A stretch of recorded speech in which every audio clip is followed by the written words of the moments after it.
Last time I said Roland went into a whole Limp Bizkit fucking dude, tangent. that was fucking wild. Wait, did you want to start the show? Are we already starting? Are we doing it? 3, 2, 1. Damn, we're rushing. Okay, fuck you, Limp Bizkit.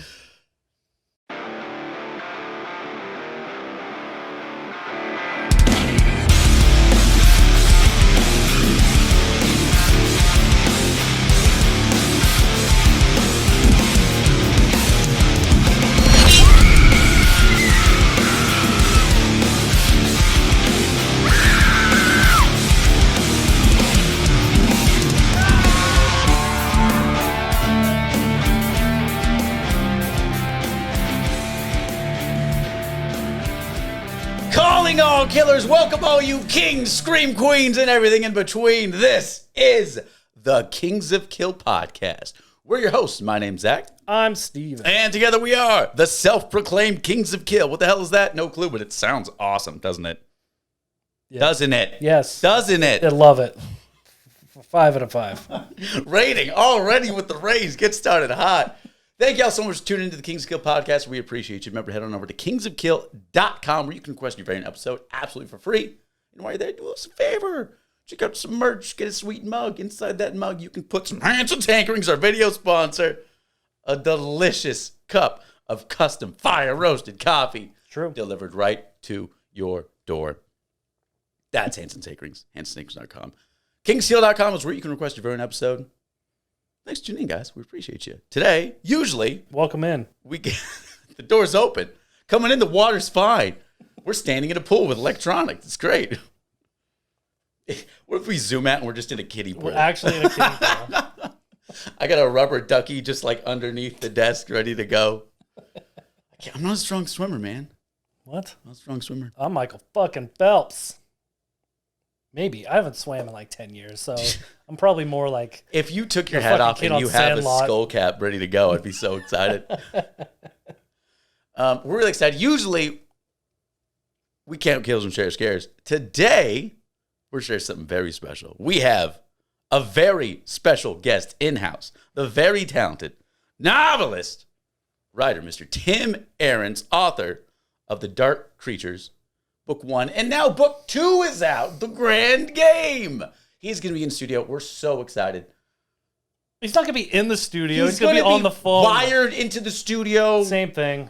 It's like our killer fans are with us, but like they're not here. They could be. They're not. I love, okay, how long are you going to model it like that? The whole episode. The rest of the episode. With the lemming, with the stash too. Book. Read it. You look so aggressive. We need like an actually pretty model. No offense, but you look angry all the time. We're doing the Grand Game. We're not doing the game. We're reading the Grand Game live right now. That's Chapter not. 1. We're not doing an ASMR live reading. But we are going to add it. It is added to our queue. Queue? How the fuck do you say that? I don't know. Quay? We're adding to the quay. The quay. Okay, yeah.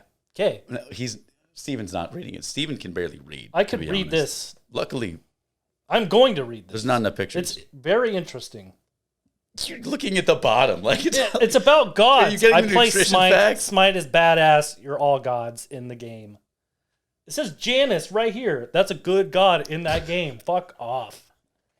So aggressive. Yeah. We're excited. You're a beautiful model. We're going to have Tim Ahrens on the show right after this break.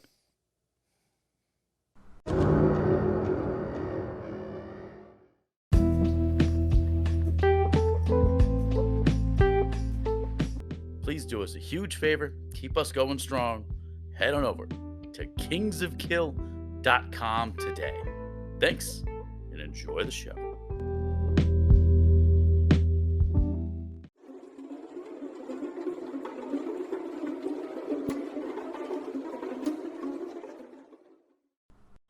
All right, killers, welcome back to the show. As announced, we have a very special guest.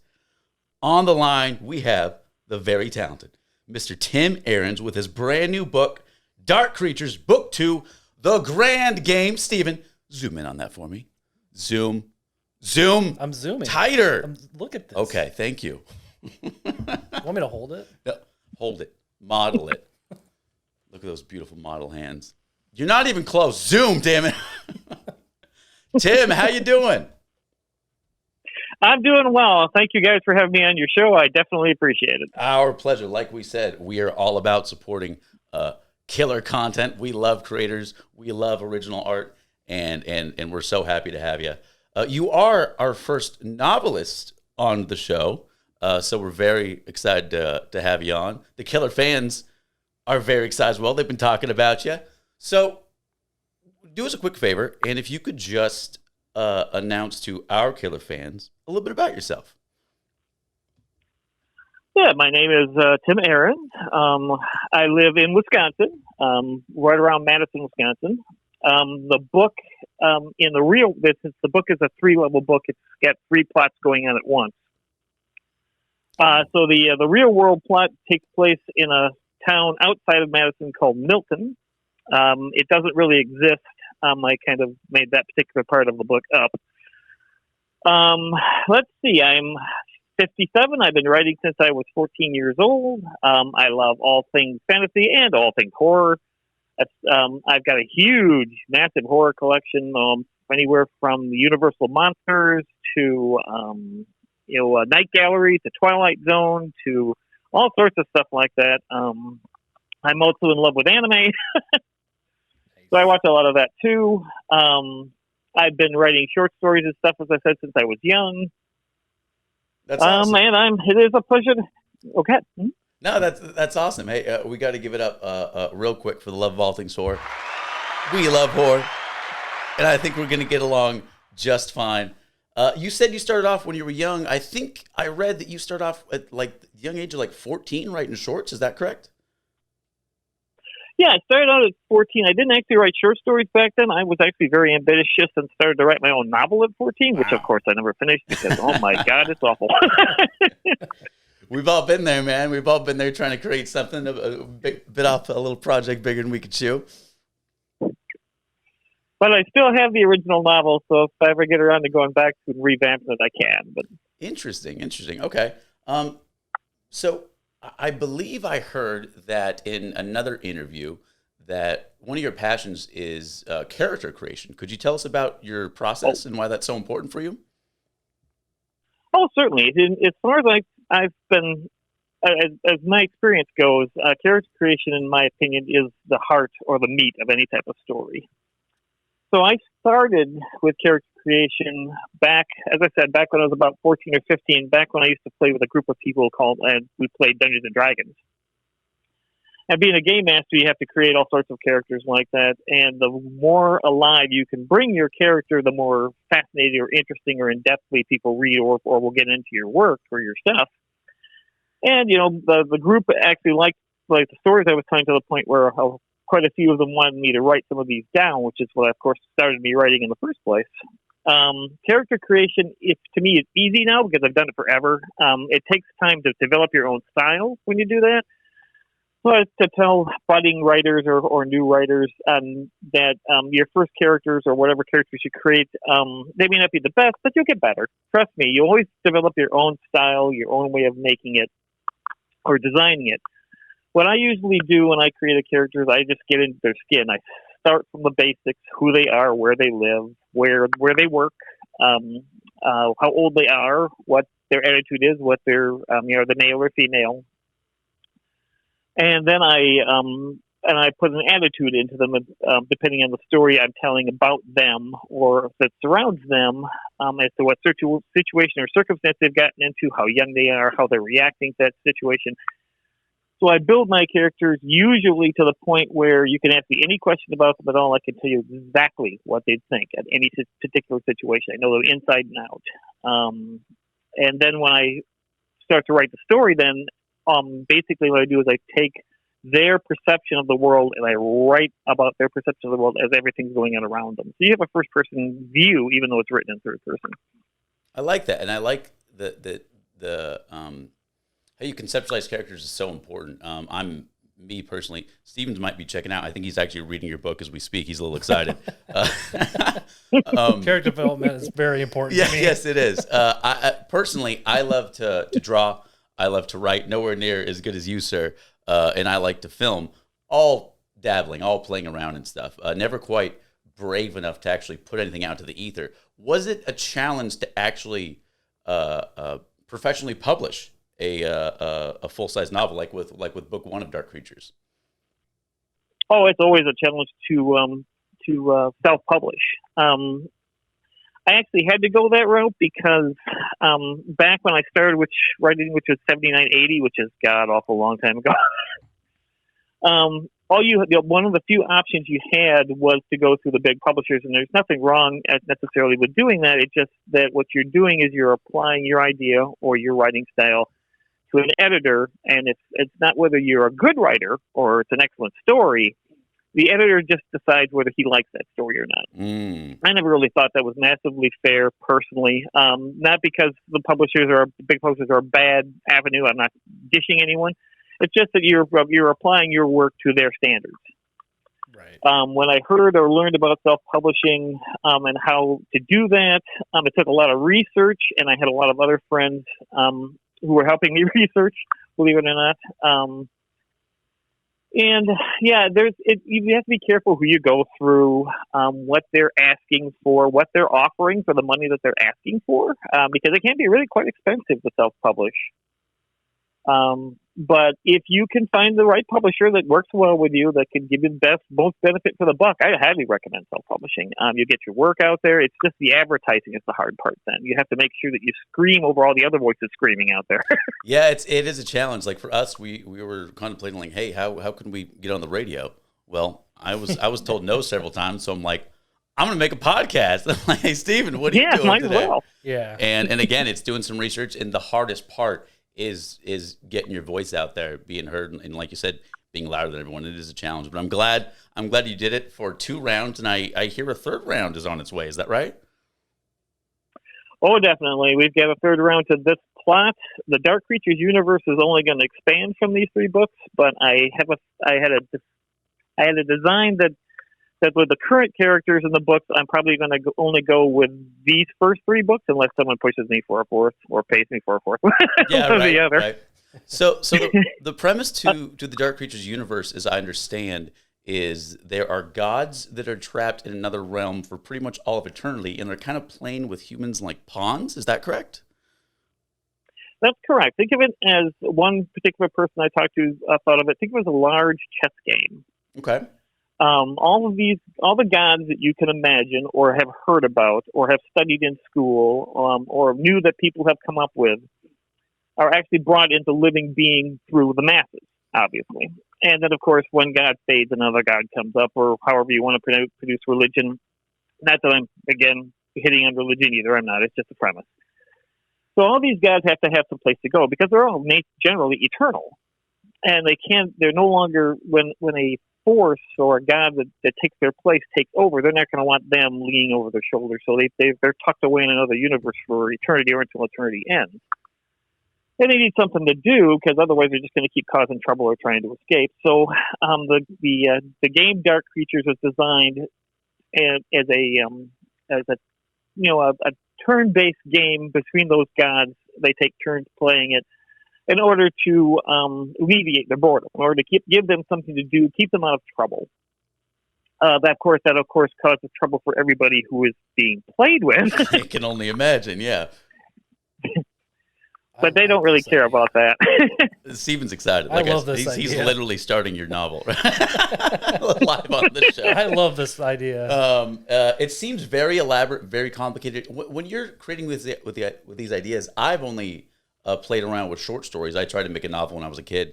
It was too big for me, you know. But like doing a short story, I kind of start with an idea and a character, and I kind of let it run its course, and then I modify it to kind of make sense afterwards. Give it a couple read-throughs and modify it. It seems like you need to carefully storyboard a rather complicated plot. Do you find yourself with a lot of planning and rewriting?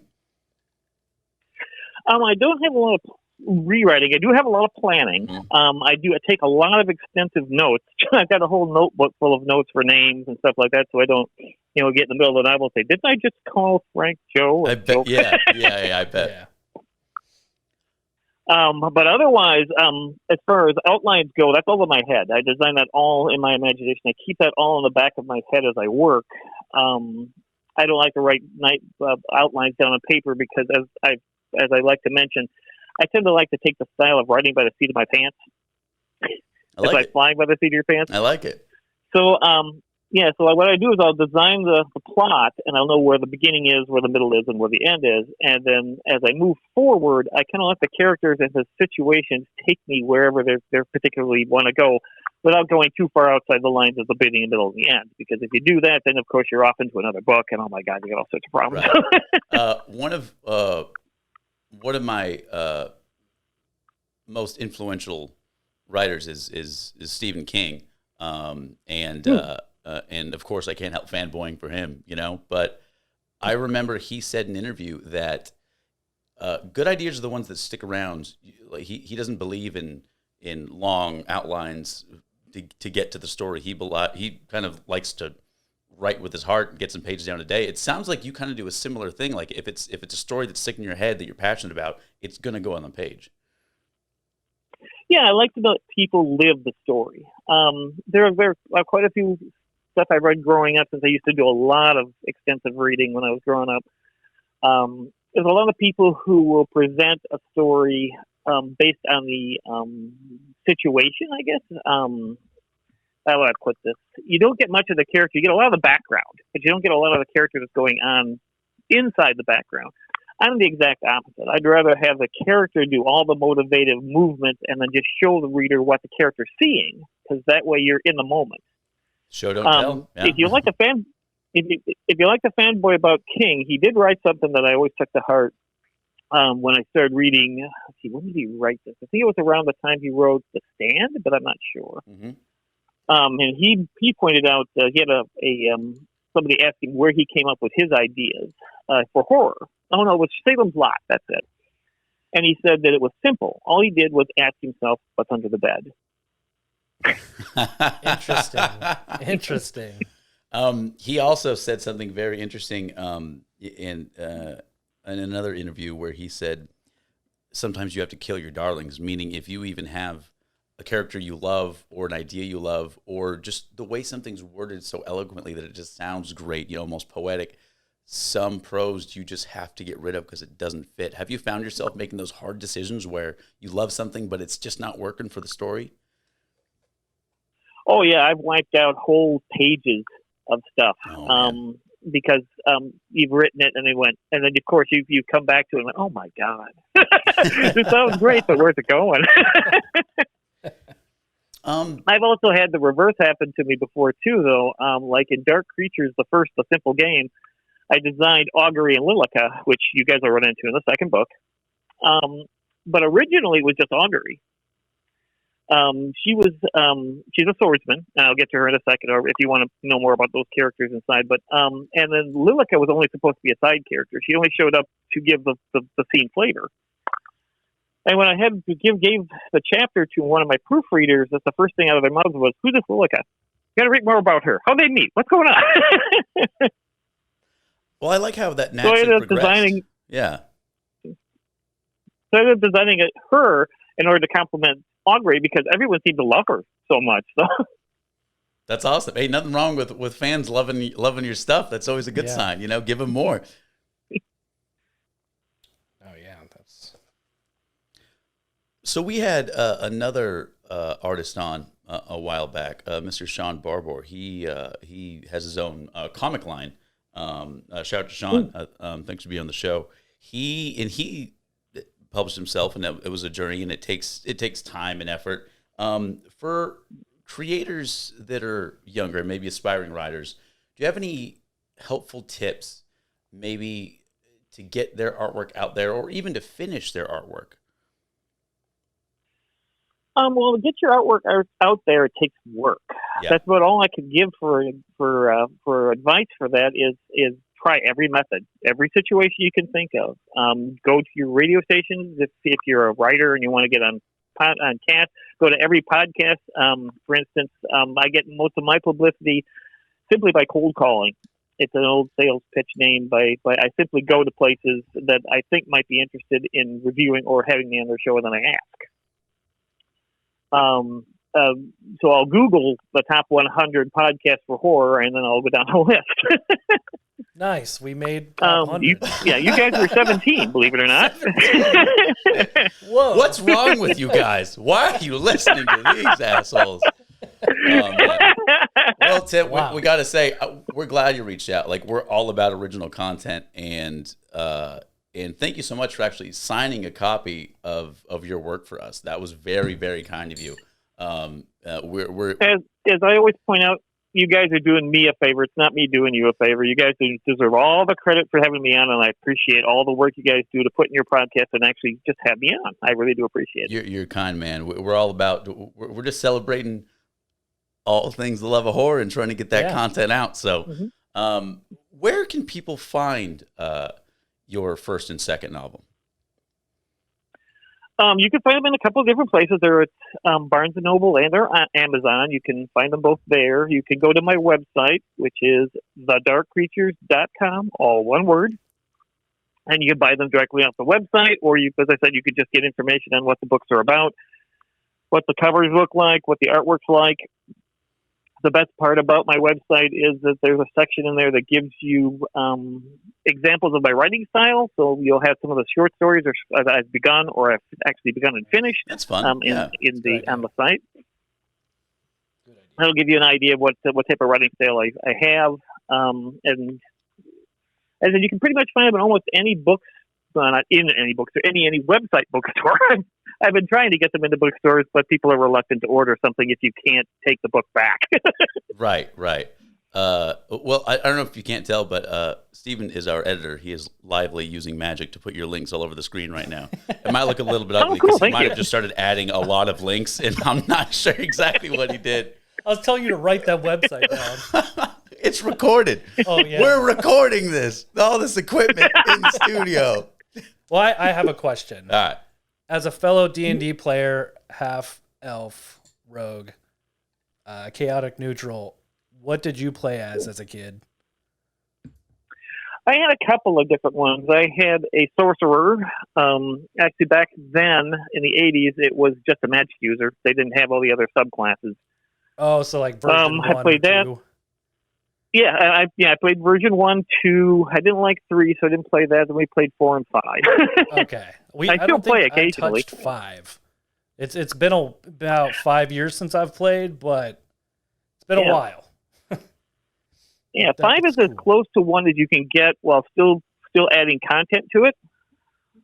Right. And I always thought first edition was the fastest and most innovative. I think Gygax did a great job when he designed the game because originally in his book, he pointed out that these are just fluid rules. They're just like clouds. If you want to change the rules while you're working, do so. Have fun with the game. Don't think that it's like tactics or something. You have to follow that. Right. Oh, interesting. And I played a ranger. Let's see, I played a drunken thief. Yeah, that's basically that's a role. Sweet. Everyone hated playing with my character because I was chaotic neutral. I didn't stay with the group, but I rolled so lucky all the time, so no one cared. But I would always play my role perfectly, which was drunk. And so I would get drunk. Mm-hmm. People got mad, but I'm playing my character. I got some stories I could tell you. Like there's one old module, first edition module called Sugar Plum Mountain. And you go into a castle, and at one particular point in that castle, there's a necklace of insanity under a glass jar. Okay. I was running 10 people at a time, and the only person who didn't touch that necklace was a thief. So all 8 other players who were insane were now chasing after the same person, the thief, as he ran away because he didn't touch the necklace. D&D. It was hilarious. It's so creative, and I'm glad someone told you to write down those stories. Like you said someone told you to write down the campaigns. Yeah. Mm-hmm. Yeah. No, that's interesting. Yeah, I wish several I did friends that. who wanted to hear the story for him. Yeah. Yeah. That's awesome. Awesome. Yeah, one of my favorite short stories on my site, for instance, if you like, since you enjoy horror, and if you have the site up, you can take a look for it. Is called The Lost Little Girl of Amigo. That's one of my favorites. Okay, I'll check that out. Definitely. Lost Little Girl of. Okay, Amigo, and that's right on, and that's on your website, just for free. You can check it out. Yep, definitely. Yep, the whole thing. I like it. We do the same thing. We've been asked several times, when are you guys going to start a Patreon and stuff? When are you guys going to start doing this? Just watch it. Sure. We'll charge you. We'll charge you for silly stuff later on. Yeah, we're just hanging out. This stuff. It's just hanging out. We're just having fun. We're just counting kills and sharing scares. That's all we're doing. Well, that's why we all do this, is because it's fun. If it was work, we probably wouldn't do it at all. That is Right. funny. There are some months like October. It's spooky season, so we're super busy, but we still absolutely love it. And much like you have a full-time job, correct? On top of creating all this content. Yep, I'm 40 hours. In fact, right now, this September year, I'm 50 hours a week in retail. So Man. Retail. I worked retail for a long time. We It's both grueling. did, yeah. It's easy to get burnt out, man. So I feel the struggle. But hey, you're doing what you need to do to take care of yourself, the fam, and keep the art going, man. We like it. So talking about the art, if you don't mind me interjecting just a little bit. Sure. I didn't actually do the artwork in the book. That was done by James Reich, who's my partner in crime. He Shout out. does all my artwork for me. I want to give him a shout out because he does a fantastic job with the black and white artwork. For just sure. beautiful. I thumbed through it and saw a lot of work in there. I love illustrations. How did you guys meet? Actually, I met through a coworker at my place of employment, my job. I was talking about, originally my first book went through Lucid Style Author Services, and I got their artist through them. When I moved to Atmosphere, I needed to find a new artist, so I was talking to her about my problem with that, because you just can't look up an artist and say, "Here, help me with my book." Right. And she said that her godson actually had gone to the University for Art. He just wasn't using it right now, and he wanted to get more into his artwork. I said, "Well, send me some examples, and if it works out, I'd be more than happy to have him do my stuff." And it did. He was a great artist. He's a fantastic artist when it comes to that, and he brings the look of the characters to life. So you get to poor Mr. Henry Gaines. And what happens to him in that book? He's the one wearing the T-shirt called the Bloody Pickups. If you're going to really, really take a good look at him. All right, cool. Nice. Cool. I think collaborations are awesome, and sometimes you just meet a perfect fit that blossoms into an awesome friendship or business relationship, and it's always awesome when two creators can support each other like that. Yeah, he's a great guy. He's reasonable rates too. If you want more information about him, get in contact with me through my website, and I'll put you in contact with him. I'm sure he'd be happy for the business. That sounds great. Awesome. Yeah. We're, like we said, we're all about sharing content. We like it. There's so much writing and art and comic books and short stories and in anthologies and low budget movies that the public aren't aware of, because it's so hard to get material out to a massive audience. Yeah. And if we can help anybody do it, as long as it's horror adjacent, horror related, we don't even care. We're all about sharing content. Yeah. Yeah, the competition is fierce. I can give you a good example of how to think of it. As a writer, this is not to depress other writers. It's just something you have to think about when you want to try to be a writer, or if you want to try to make an impact. Is walk into a Barnes and Noble and walk over to the section which you write for, or the themes of which you're writing, like horror or science fiction or something like that, and then think to yourself, all of these people are now your competition. Yeah, that's Right. daunting as hell. Yeah.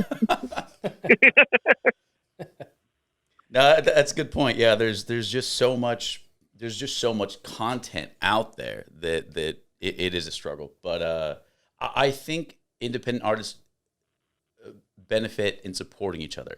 I run a real small. I do too.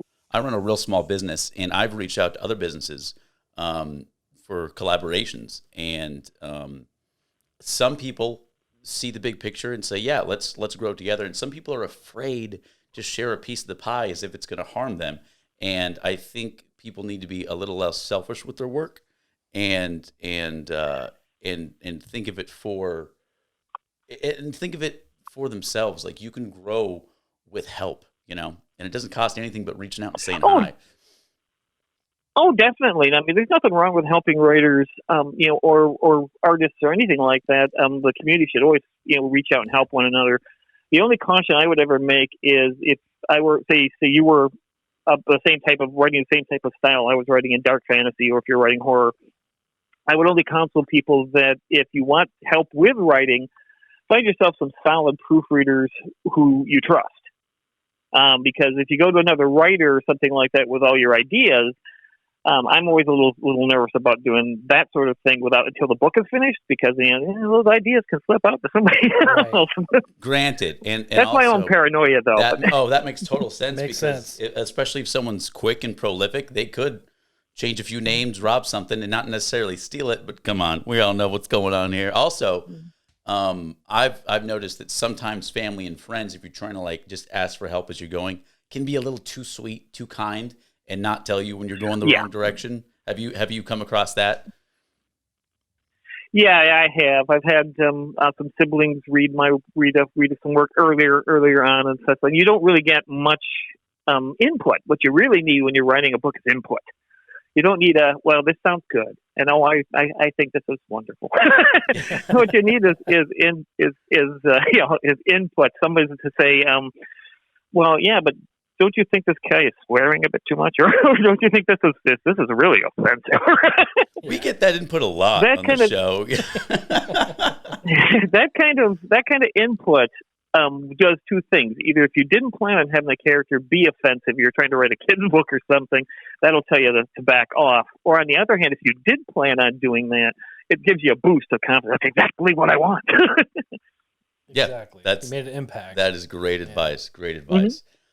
Tim, we want to thank you so much for being on the show. We really appreciate taking the time to do this. One more time, tell our killer fans where they can find this new novel. You can find Dark Creatures, A Simple Game, and Dark Creatures, The Grand Game, along with The Salvation of Tang Miguel on Amazon and the Barnes & Noble website. You can find it at my own website, thedarkcreatures.com, all one word. And I know that that Atmosphere and quite a few other people have put it on other sites.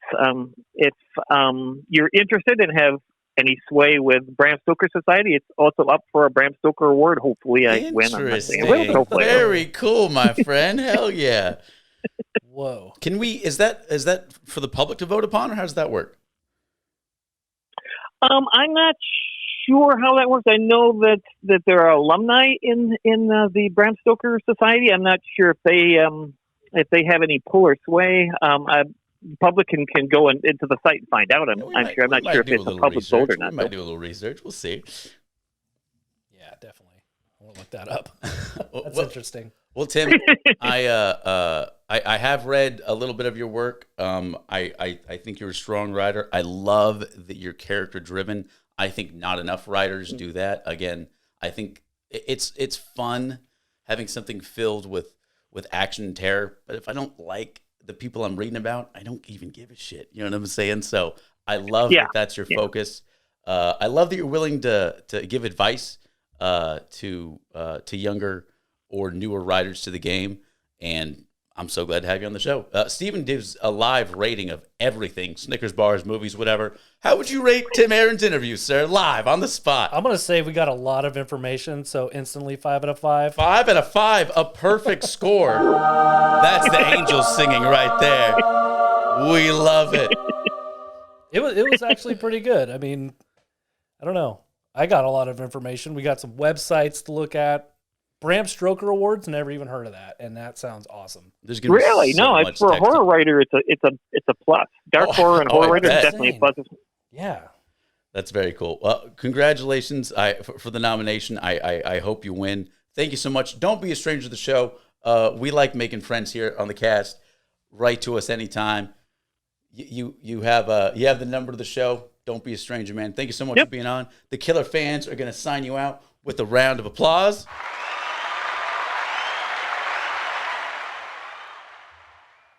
Because this isn't a studio, we're live on stage, right? Yeah. Hey, Tim, thanks so much. Anything else you want to say before you go? Yeah, I just want to point out for anyone else who's ever listening, including both of you gentlemen, who probably already looked into this, looking for not ideas but methods on how to tell a story, you guys got to look into the Twilight Zone. Rod Serling was a fantastic storyteller, and you'd learn a lot from the way he told stories. He was absolutely epic. We were just contemplating doing a tribute series just for the man, Rod Serling, a legend, an absolute legend. I agree completely. Well, Tim, thank you so very much. Have a great day, man. You too. Have a good day. Thank you. A big shout out to Tim Ahrens. Thank you so much for coming out. Really appreciate it. Make sure to check out thedarkcreatures.com. Link it. Hella links. Link it. There's so many links. You just link it. So many links. It's like a computer crash of links. Tim was great. I was so happy to have him on. Bram Stoker Award. That is badass. How cool is that? I want one. Get us one. God, does it come with like a free bite? Oh man. Get the whole council on here. We got to talk to these guys.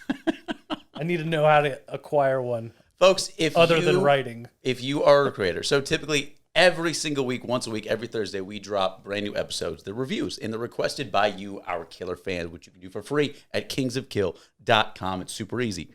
But if you're a creator, if you're a novelist, if you make comics, if you're an artist, if you make music, anything horror related, we don't care. Reach out to us, kingsofkill.com. If you write a song about Ed Gein or something, hit us up. Yeah, one of those. If you're a member of Ed Gein, the band, hit us up. Is that a band? Yes. Oh. A couple albums in, pretty ripping. I swear to God, Ed Gein's a good band. Anyways, reach out to us. We love celebrating the creation of killer content. I do. So do you. You started fangirling with that book mid-interview, checked out and started reading it. D&D was talking, We're and doing I love the interview. D&D. I never knew you were a D&D fan. I was so confused when you guys were talking about D&D. I know what the hell was going on. We're talking about diners and drive-ins. You listed your character and it had like 85 steps of subcategories. Half-elf, rogue, chaotic neutral. How hard is that to understand? His name was Lasworth Elfunkel. I played checkers, bro. What the fuck are you on about? Damn. Shout out to Tim Ahrens. We appreciate you coming on. But if you're a creator, feel free to reach out to us. We want to support you. We really do. kingsofkill.com. Don't be shy. We'll support you. You support us. You don't have to do shit. Come on, be cool. That's all you got to do. Goes both ways. No, Tim sounds like a really cool guy. That was fun. Yeah. Good interview. Yeah. 5 out of 5. Rated it already. Rated live. Yep. It's a good one. I'm going to rate this book after I read it. It is on the list. I'll rate it. Dude, October. This month is crazy. We're producing content every single day. Sweating every day of our life. We're creating content every single day, all October long. Sometimes 2 days, sometimes 3 days. Like, we got so much, but we absolutely love this. We're clocking in and out every day. It's crazy. There's no clock. I don't make him clock. Just get a clock right here. I can just on the wall. That's the sound it's got to make.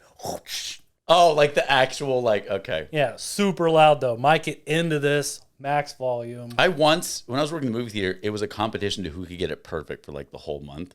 Nobody can get it on the line. Like, I tried to at work, but then when I clock out, I'm like, bye, bitch. I can walk the line. And then I'm like, fuck, it's all diagonal. I can walk the line.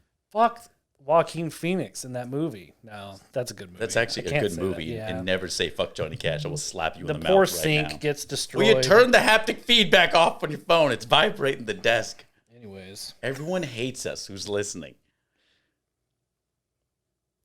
I'm sorry. Are you busy? I'm sorry. You son of a bitch. God damn. No, don't even. What's next week? No, and hold on. You got horror news for us? Yes, I do. Do we need to cut so you can find some? No, I have it. This will be released on October 13th. Why are you standing so strange? Because I'm trying to think of my horror news.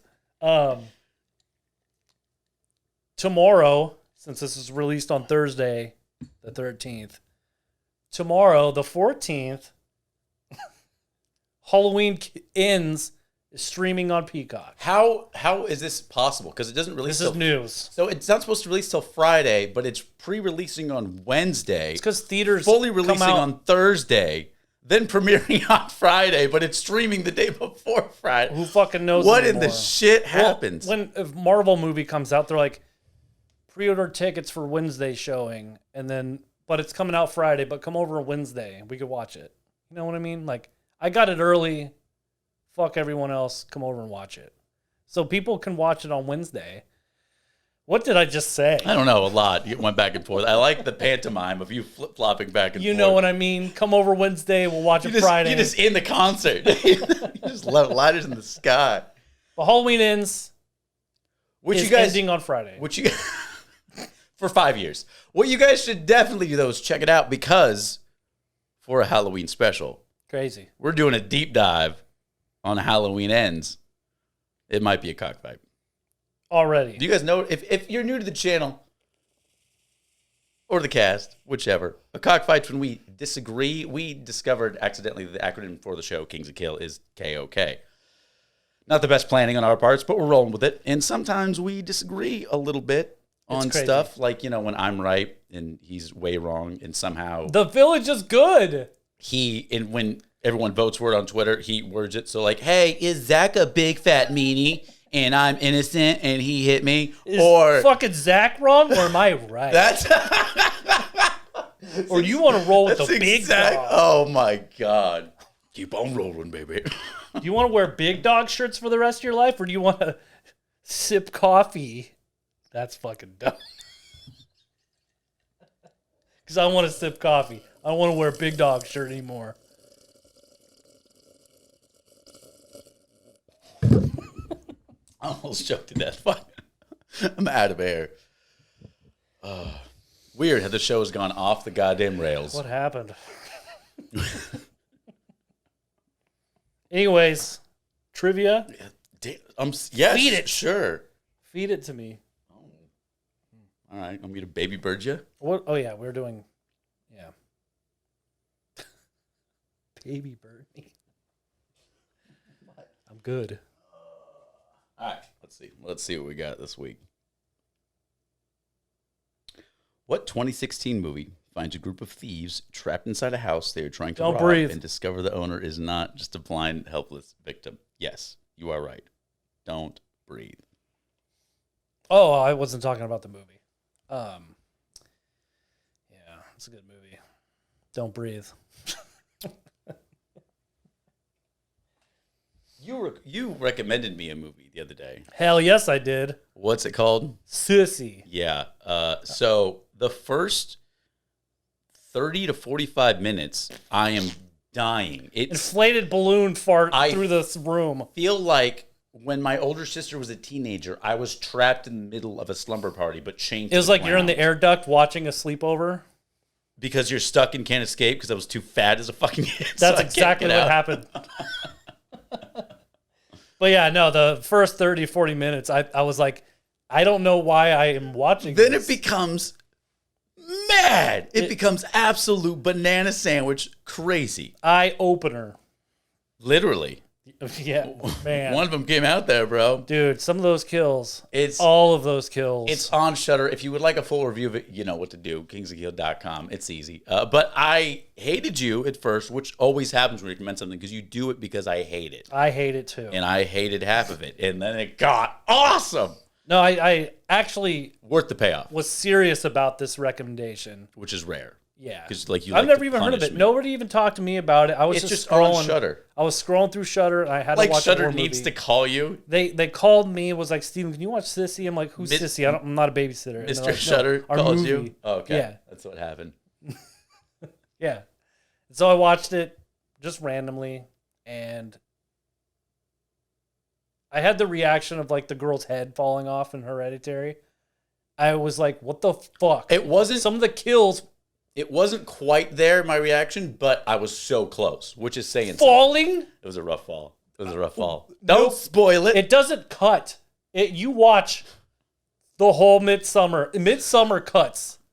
Midsummer cuts that falling scene. It's brutal. This one's like, no. It's brutal. Watch. And it wasn't a clean one. It was so messy. Oh my It wasn't God. like, oh yeah, it's rough. That's not a spoiler.